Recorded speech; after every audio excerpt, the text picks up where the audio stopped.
Hello ನಮಸ್ತೆ ಸ್ನೇಹಿತರೆ, ಎಲ್ಲರಿಗೂ ಕೂಡ ಮತ್ತೊಮ್ಮೆ ನಿಮ್ಮ ಯೂಟ್ಯೂಬ್ ಚಾನಲ್ಗೆ ಪ್ರೀತಿಯ ಸ್ವಾಗತ. ನಿಮಗೆ ಮೊದಲೇ ಹೇಳಿದ್ದೆ ನಾನು KS ಎಕ್ಸಾಮ್ ರಿಲೇಟೆಡ್ ಏನೇ ಇನ್ಫಾರ್ಮೇಷನ್ ಸಿಕ್ಕರೂ ಕೂಡ ನಿಮಗೆ ತಿಳಿಸ್ಕೊಡ್ತೀನಿ ಅಂತ. ಸೊ ನಿಮ್ಗೆ ಗೊತ್ತೇ ಇದೆ, 56% ಮೀಸಲಾತಿಗೆ ಸಂಬಂಧಪಟ್ಟ ಹಾಗೆ ಏನು ಕರ್ನಾಟಕ ಅಡ್ಮಿನಿಸ್ಟ್ರೇಷನ್ ಟ್ರಿಬ್ಯುನಲಲ್ಲಿ ಮಧು ಎಂಬ ಅಭ್ಯರ್ಥಿ ಹಾಕಿದಂಥ ಒಂದು ಅಪ್ಲಿಕೇಶನನ್ನು ಎಲ್ಲ ವಿಚಾರಣೆಗಳ ನಂತರ ಸತತ 16 ವಿಚಾರಣೆಗಳ ನಂತರ KAT ಒಂದು ಆದೇಶವನ್ನು ಹೊರಡಿಸುತ್ತೆ. ಅದೇನು ಅಂತಂದರೆ ಈ 56% ರಿಸರ್ವೇಷನ್ ಅಡಿಯಲ್ಲಿ ಏನು ಮಾಡಿದ್ದಾರೆ. ಸೊ ಈ ಒಂದು ರೋಸ್ಟರ್ KPSCಯ 384 ಗೆಜೆಟೆಡ್ ಪ್ರೊಬೇಷನರಿ ಹುದ್ದೆಗಳ ನೇಮಕಾತಿಗೆ ಸಂಬಂಧಪಟ್ಟಾಗೆ ಸೊ ಆ ಒಂದು ರೋಸ್ಟರ್ 56% ರಿಸರ್ವೇಷನನ್ನು ಆ ಮೀಸಲಾತಿ ಕೊಟ್ಟಿರುವಂಥ ವಿಚಾರವನ್ನು KAT ರದ್ದು ಮಾಡಿದೆ. ಆ್ಯಂಡ್ ಅದರ ಜೊತೆ ಸರ್ಕಾರಕ್ಕೆ ಮತ್ತು KPSCಗೆ ಸ್ವತಂತ್ರವಾಗಿ ಏನನ್ನಾದರೂ ತೆಗೆದುಕೊಳ್ಳುವ ನಿರ್ಧಾರ, ಅಂದರೆ ಇನ್ ಕೇಸ್ ನೀವು ರೀನೋಟಿಫಿಕೇಷನ್ ಬೇಕಾದರೂ ಮಾಡ್ಕೊಳ್ಳಿ ಅಥವಾ ಏನು ಮಾಡ್ತೀರಾ ಮಾರ್ಪಡಿಸಲಿಕ್ಕೆ ಅದ್ರ ಬಗ್ಗೆ ಆರ್ಡರ್ ಕೊಟ್ಟಿರುವಂಥದ್ದು ನಿಮಗೆ ಗೊತ್ತೇ ಇದೆ. ಸೊ ಅದರ ಮುಂದುವರಿದ ಭಾಗವಾಗಿ ಏನು ಮುಂದುವರಿದ ಭಾಗ ಅಂತಂದರೆ ಈಗ KPSC ಅದನ್ನು ಕ್ವಶನ್ ಮಾಡಬೇಕು, ಅಂದರೆ ಆರ್ಡರನ್ನು ಪ್ರಶ್ನಿಸಿ ಅಪೀಲ್ ಹೋಗ್ಬೇಕೀಗ ಹೈಕೋರ್ಟಿಗೆ. ಇಲ್ಲ ಅಂತಂದರೆ ಆ ಪ್ರಕ್ರಿಯೆಗಳೇನಿದೆ KS ಎಕ್ಸಾಮ್ ರಿಲೇಟೆಡ್ ಮುಖ್ಯ ಪರೀಕ್ಷೆ, ಪ್ರಶ್ನೆ ಪತ್ರಿಕೆ, ವ್ಯಾಲ್ಯುವೇಷನ್ ಅದೆಲ್ಲ ಕೂಡ ಪ್ರಕ್ರಿಯೆ ಮಾಡೋದಕ್ಕಾಗಲ್ಲ. ಸೊ ಅದಕ್ಕೆ ಈಗ ಏನು ಮಾಡಿದೆ, ಒಂದು ವಕೀಲರ ಸಿದ್ಧತೆಯೊಂದಿಗೆ ಈಗ ಅಡ್ವೊಕೇಟ್ ಜನರಲ್ ಅವರು ಹೈಕೋರ್ಟಲ್ಲಿ ಅಪೀಲ್ ಹೋಗಿದ್ದಾರೆ ಅನ್ನುವಂಥ ಒಂದು ಮಾಹಿತಿ ಬಂದಿದೆ. ಸೊ ಈಗ ಅಗೇನ್ ಮತ್ತೆ ಕಾನೂನಾತ್ಮಕ ಹೋರಾಟ ನಡೆಯುತ್ತೆ. ಬಟ್ ಇಲ್ಲಿ ಈ ಕಡೆ KPSCಲಿ ವ್ಯಾಲ್ಯುವೇಷನ್ಗೆ ಸಂಬಂಧಪಟ್ಟಾಗೆ ಏನೆಲ್ಲ ಮುನ್ನ ತೆಗೆದುಕೊಳ್ಳುವಂಥ ಕೆಲವೊಂದಿಷ್ಟು ಪ್ರಿಕಾಷನ್ಸ್, ಅಂದರೆ ಅವರು ಏನೇನು ಕ್ರಮಗಳನ್ನು ತೆಗೆದುಕೊಳ್ಬೇಕು ಪ್ರಶ್ನೆ ಪತ್ರಿಕೆ ವ್ಯಾಲ್ಯುವೇಷನ್ಗೆ ಅದನ್ನು ಮಾಡ್ತಾಯಿದ್ದಾರೆ. ನಿನ್ನೆ ಅಷ್ಟೇ ನೋಡಿದರೆ ನೀವೊಂದು ಶಾರ್ಟ್ ಟೆಂಡರ್ ಕೂಡ ಬಂದಿತ್ತು, ಅದರ ಬಗ್ಗೆ ಕಾರ್ಯದರ್ಶಿ ಅವರು ಹೊರಡಿಸಿದಂಥ ಒಂದು ಪತ್ರ ನೋಡಿರ್ತೀರ ಪ್ರಕಟಣೆ.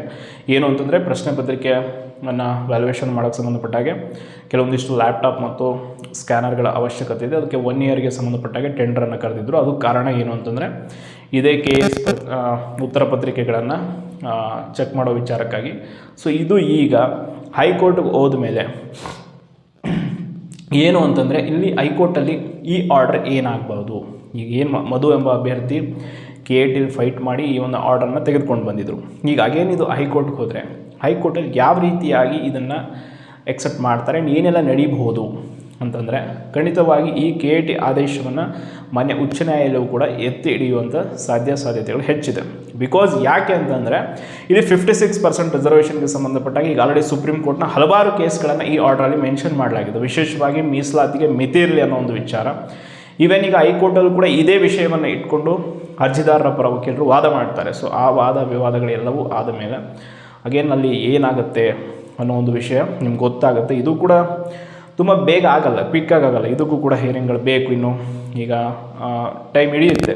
ಬಟ್ ಒಂದಂತೂ ಸತ್ಯ, ಅಲ್ಟಿಮೇಟ್ಲಿ ಯಾವುದೋ ಒಂದು ರೀತಿಯಿಂದ ಇಲ್ಲಿ ಕನ್ನಡ ಮಾಧ್ಯಮದ ಅಭ್ಯರ್ಥಿಗಳಿಗೆ ಆಗಿದ್ದಂಥ ಅನ್ಯಾಯ ಸರಿಯಾಗುತ್ತೆ ಅನ್ನೋ ಒಂದು ನಂಬಿಕೆ ನನಗೂ ಕೂಡ ಇದೆ. ಆ್ಯಂಡ್ ಅಸಂಖ್ಯಾತ ಅಭ್ಯರ್ಥಿಗಳು ಯಾರ್ಯಾರೆಲ್ಲ ಈ ವಿಚಾರದಲ್ಲಿ ನೊಂದಿದ್ದಾರೆ ಅವ್ರಿಗೂ ಕೂಡ ಇದೆ. ಆ್ಯಂಡ್ ಕಂಪ್ಲೀಟ್ಲಿ ಅವರಿಗೆ ಜಸ್ಟಿಸ್ ಸಿಗಲೇಬೇಕು. ಅಟ್ಲೀಸ್ಟ್ ನಮ್ಗೆ ಅಲ್ಲಿ ಹೋರಾಟ ಮಾಡಿದ್ವಿ, ನಾವು ಆ ವಿಷಯದಲ್ಲಿ ನಾವು ಗೆಲ್ಲಿಲ್ಲ, ಆದರೆ ಈ ವಿಚಾರದಲ್ಲಾದರೂ ನಮಗೆ ನ್ಯಾಯ ಸಿಗಬೇಕು. ಬಿಕಾಸ್ ಎಷ್ಟು ಹೋರಾಟ ಏನೆಲ್ಲ ಆಯಿತು ಆದರೂ ಕೂಡ ಈ KPSC ಅವ್ರು ತಲೆ ಕೆಡಿಸ್ಕೊಳ್ಳಿಲ್ಲ. ಇವತ್ತು ಪತ್ರಿಕೆಯಲ್ಲಿ ನಮ್ಮ ಶಾಂತಪ್ಪ ಗುರುಬರ್ ಸರ್ದು ಒಂದು ಓದಿದ್ರೇನೋ ಗೊತ್ತಿಲ್ಲ, ಕೇರಳ ರಾಜ್ಯದ ಒಂದು ಪಬ್ಲಿಕ್ ಸರ್ವಿಸ್ ಕಮಿಷನ್ನಲ್ಲೂ ಕೂಡ ಕನ್ನಡಿಗರು ಪರೀಕ್ಷೆ ಬರೆಯುವುದಂತೆ, ಅಲ್ಲೂ ಕೂಡ ಕನ್ನಡದಲ್ಲಿ ಕ್ವಶನ್ ಪೇಪರ್ ಇರುತ್ತಂತೆ. ಬಟ್ ಈ ಥರ KPSC ಅವ್ರ ಥರ ಗೂಗಲ್ ಟ್ರಾನ್ಸ್ಲೇಷನ್ ಮಾಡಲ್ಲ, ಅವರು ತುಂಬ ಚೆನ್ನಾಗಿ ತರ್ಜುಮೆ ಮಾಡಿಸಿದ್ರಂತೆ ಕ್ವಶನ್ ಪೇಪರ್ನ. ಸೊ ಅವರು ಕೂಡ ಅದನ್ನು ನೋಡಿದ್ರಂತೆ, ಅದ್ರ ಬಗ್ಗೆ ಹೇಳಿದ್ದಾರೆ, ಅವರು ಕೂಡ ಅನಿಸಿಕೆ ಹಂಚ್ಕೊಂಡಿದ್ದಾನೆ. ನಾಚಿಕೆ ಆಗಬೇಕು ಇವರಿಗೆ ನೋಡಿ. ಬೇರೆ ರಾಜ್ಯದ ಕಮಿಷನ್ಗಳು ಕೂಡ ನಮ್ಮ ಭಾಷೆಯ ಬಗ್ಗೆ ಎಷ್ಟು ಗೌರವ ಇಟ್ಕೊಂಡಿದೆ, ನಮ್ಮ ಭಾಷೆಯ ಪ್ರಶ್ನೆ ಪತ್ರಿಕೆನ ಅಷ್ಟೊಂದು ಅಚ್ಚುಕಟ್ಟಾಗಿ ಸಿದ್ಧಪಡಿಸುತ್ತೆ ಅಂತಂದರೆ ನಮ್ಮ ರಾಜ್ಯದಲ್ಲೇ ಇದ್ದುಕೊಂಡು ನಮ್ಮ ರಾಜ್ಯದ ತೆರಿಗೆ ದುಡ್ಡನ್ನು ತಿನ್ನುವಂಥ ಈ ಸಾಂವಿಧಾನಿಕ ಸಂಸ್ಥೆ ಕನ್ನಡ ಭಾಷೆಯಲ್ಲಿ ಸರಿಯಾಗಿ ಕ್ವಶನ್ ಪೇಪರ್ ರೆಡಿ ಮಾಡೋಕ್ಕಾಗಲ್ಲ ನಿಮಗೆ ಟ್ರಾನ್ಸ್ಲೇಟ್ ಭಾಷಾಂತರ ಅಂತಂದರೆ ಯಾಕಿರಬೇಕು ನೀವೆಲ್ಲ ಅಂತ. ಈ ವಿಷಯಕ್ಕೆ ಜಸ್ಟಿಸ್ ಕೊಡಿ ಅಂತ ಕೇಳಿದ್ರೆ CM ಅವರು ಎಕ್ಸ್ ಖಾತೆಯಲ್ಲಿ ಹಾಕ್ಕೊಂಡಿದ್ದಾರೆ ಕನ್ನಡಿಗ ಅಂತ. ಆ ಪದವನ್ನು ಫಸ್ಟ್ ದಯವಿಟ್ಟು ತೆಗೆದುಬಿಡಿ. ನೀವು ಕನ್ನಡಿಗರಾಗಿರೋದಕ್ಕೆ ಲಾಯಕ್ಕಲ್ಲ. ಕನ್ನಡದ ಅಭ್ಯರ್ಥಿಗಳಿಗೆ ನ್ಯಾಯವೇ ಕೊಡ್ಸೋಕ್ಕಾಗಿಲ್ಲ ಅಂತಂದರೆ ಎಂಥ ವಿಚಾರ, ಎಷ್ಟು ಕ್ವಶನ್ ಪೇಪರ್ ತಪ್ಪಿದೆ ಅಂತ ಒಂದು ಸಲ ತೆಗೆದು ನೋಡಿ ನೀವೇ ಕ್ವಶನ್ ಪೇಪರ್ನ. ಸೆಷನ್ನಲ್ಲಿ ಡಿಸ್ಕಷನ್ ಮಾಡಿದ್ದು ನೀನೇನು ನಾನು ನ್ಯಾಯ ಕೊಡಿಸೇ ಬಿಡ್ತೀನಿ, KAT ಕೇಸ್ ಇದೆ, ಅದು ಪೆಂಡಿಂಗ್ ಮುಗೀಲಿ, ಯಾವ ಮಾತುಗಳಿಗೂ ಕೂಡ ಮಾನ್ಯ ಮುಖ್ಯಮಂತ್ರಿಗಳು ಬೆಲೆಯೇ ಕೊಡಲಿಲ್ಲ. ಕಡೆಗೆ ಈ ರೀತಿಯಾಗಿ ನೋಟಿಫಿಕೇಷನ್ಗೆ ಒಂದು ಕುತ್ತು ಬಂದಿದೆ. ಅದು ಖಂಡಿತವಾಗಿ ಹೈಕೋರ್ಟಲ್ಲೂ ಕೂಡ ಗೆಲುವಾಗಲಿ. ಆ ಅಭ್ಯರ್ಥಿ ಏನಾದರೂ ಈ ವಿಷಯದಲ್ಲಿ ಏಕಾಂಗಿಯಾಗಿ ಈಗ ಸರ್ಕಾರ ಮತ್ತು KPSC ಇಬ್ಬರ ವಿರುದ್ಧ ಏಕಾಂಗಿಯಾಗಿ ಹೋರಾಟ ಮಾಡಬೇಕಂತ ಹೋರಾಟ ಮಾಡೇ ಮಾಡ್ತಾರೆ. ಬಿಕಾಸ್ KIT ಆಗಿರುವಂಥ 16 ವಿಚಾರಣೆಯಲ್ಲೇ ಅಲ್ಲಿ ಗೆದ್ದಿದೆ, ಆ ಒಂದು ಆದೇಶ ಎತ್ತಿ ಹಿಡಿದಿದೆ KIT ಅಂದ ಮೇಲೆ ಕಂಪಲ್ಸರಿ ಹೈಕೋರ್ಟಲ್ಲಿ ಕೂಡ ಹಾಗೆ ಆಗುತ್ತೆ ಅನ್ನೋ ಒಂದು ಭರವಸೆ ನಮಗಿದೆ. ಆ್ಯಂಡ್ ಈವನ್ ಇನ್ನೊಂದು ಅಭ್ಯರ್ಥಿಗಳಿಗೆ ಮುಖ್ಯ ಪರೀಕ್ಷೆಗೆ ಅವಕಾಶ ಕೊಡೋದಕ್ಕೆ ಸಂಬಂಧಪಟ್ಟಾಗೆ ಕೂಡ ಇನ್ನೊಂದು KITಲಿ ಪ್ರಕರಣ ನಡೀತಾ ಇದೆ, ಅದು ಅಖಿಲ ಕರ್ನಾಟಕ ವಿದ್ಯಾರ್ಥಿ ಸಂಘಟನೆಗೂ ಅದು ಕೂಡ ಇದೆ. ಆ್ಯಂಡ್ ಇದು ಕೂಡ ಇನ್ನೊಂದು ಸುಪ್ರೀಂ ಕೋರ್ಟಲ್ಲಿ ಕೂಡ ಫೈಲ್ ಆಗಿದೆ. ಸೊ ಅದು ಕೂಡ ಒಟ್ಟಾರೆ ಎಲ್ಲ ರೀತಿಯಿಂದಲೂ ಕೂಡ ಕಾನೂನಾತ್ಮಕವಾಗಿ ತೊಡಕಿನಲ್ಲಿ ಈ ಒಂದು ನೋಟಿಫಿಕೇಷನ್ ಸಿಕ್ಕಾಕೊಂಡಿದೆ. ಇಟ್ಸ್ ಬೆಟರ್ ಅಂತಂದರೆ ರೀನೋಟಿಫಿಕೇಷನ್ ಮಾಡೋದು. ಎಕ್ಸ್ಪೆಕ್ಟೆಡ್ ಹಾನೆಸ್ಟ್ ಕ್ಯಾಂಡಿಡೇಟ್ಸ್, ನನಗೆ ಕೆಲವು ಪ್ರಾಮಾಣಿಕ ಅಭ್ಯರ್ಥಿಗಳು ನಾವು ಪರೀಕ್ಷೆ ಬರೆದು ಹಂಗಾಗಿದೆ ಹಿಂಗಾಗಿದೆ ಅಂತೇಳಿ ಕಮೆಂಟ್ ಮಾಡ್ತೀರಾ, ಕ್ವಶನ್ ಮಾಡ್ತೀರಾ. ಸೊ ನಾವು ಇದಕ್ಕೆ ಹೇಳ್ತಾ ಇರೋದು, ಆಗಿರೋ ಅನ್ಯಾಯವನ್ನು ಸರಿಪಡಿಸಿಬಿಟ್ಟಿದ್ರೆ ಇಷ್ಟೆಲ್ಲ ನಾವು ಇದನ್ನು ಮರು ಅಧಿಸೂಚನೆ ಮಾಡಿ ವಿನ್ಯಾಯ ಮಾಡಿ ಅಂತ ಕೇಳ್ತಾ ಇರಲಿಲ್ಲ. ಈವನ್ ಈಗ ಕೂಡ ನಾವು ಮರು ಅಧಿಸೂಚನೆ ನಮ್ಮ ಬೇಡಿಕೆ ಅಲ್ಲ, ಆಗಿರೋ ಅನ್ಯಾಯವನ್ನು ಯಾವ ರೀತಿ ಸರಿಪಡಿಸೋಕ್ಕಾಗತ್ತೆ ಅನ್ನೋದನ್ನು ಅವರು ನಿರ್ಧಾರ ಮಾಡಬೇಕಿತ್ತು.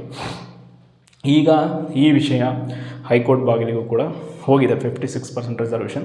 ಇನ್ನೊಂದು ಇಂಪಾರ್ಟೆಂಟ್ ವಿಷಯ ಹೇಳ್ತೀನಿ, ಕೆಲವೊಂದಿಷ್ಟು ಜನ ಅಭ್ಯರ್ಥಿಗಳು ಈಗ ಪತ್ರವನ್ನು ಬರೆದಿದ್ದಾರಂತೆ KPSCಗೆ ಏನಂತ, ಹೆಂಗೋ ಈಗ 56% ರಿಸರ್ವೇಷನ್ ರೂಲ್ಸ್ಗಳಲ್ಲಿ ಕ್ಯಾನ್ಸಲ್ ಮಾಡಿದೆ KIT. ಸೊ ಅದ್ರ ಪ್ರಕಾರನೇ ಉಳಿದಿರುವ ನೇಮಕಾತಿಗಳ ಫಲಿತಾಂಶ ಕೂಡ ಹಂಗೆ ಬಿಡಿ, ಯಾಕೆ ಮತ್ತೆ ಅದು KSಗೆ ರದ್ದು ಮಾಡಿದ್ದಾರೆ ಅಂದಮೇಲೆ ಉಳಿದ ನೇಮಕಾತಿಗಳಿಗೆ ಯಾಕೆ ತೆಗೆದುಕೊಳ್ತೀರಾ ನೀವು, ಅದನ್ನು ಕೂಡ ಆ್ಯಸ್ ಇಟ್ ಈಸ್ ಅದನ್ನು ಕ್ಯಾನ್ಸಲ್ ಮಾಡಿ ಬಿಡಿ ಅಂತ ಕೇಳ್ತಿದ್ದಾರೆ. ಇಟ್ಸ್ ಇಂಡೈರೆಕ್ಟ್ಲಿ ಯಾವ ರೀತಿ ಇದೆ ಅಂತಂದರೆ ಇದು ಆ ನೋಟಿಫಿಕೇಷನ್ಗಳಿಗೂ ಕೂಡ ಎಫೆಕ್ಟ್ ಆಗುತ್ತೆ ಅನ್ನೋ ರೀತಿ ಅಭ್ಯರ್ಥಿಗಳ ವಾದ ಇದೆ. ಬಟ್ ಅದನ್ನು KPSC ಸರ್ಕಾರ ಯಾವ ರೀತಿಯಾಗಿ ಸರಿಪಡಿಸುತ್ತೆ, ಹೆಂಗೆ ಜಸ್ಟಿಸ್ ಕೊಡುತ್ತೆ ಅನ್ನೋದನ್ನು ಕಾದು ನೋಡೋಣ ಅಂತ ಹೇಳ್ತಾ ಧನ್ಯವಾದಗಳು.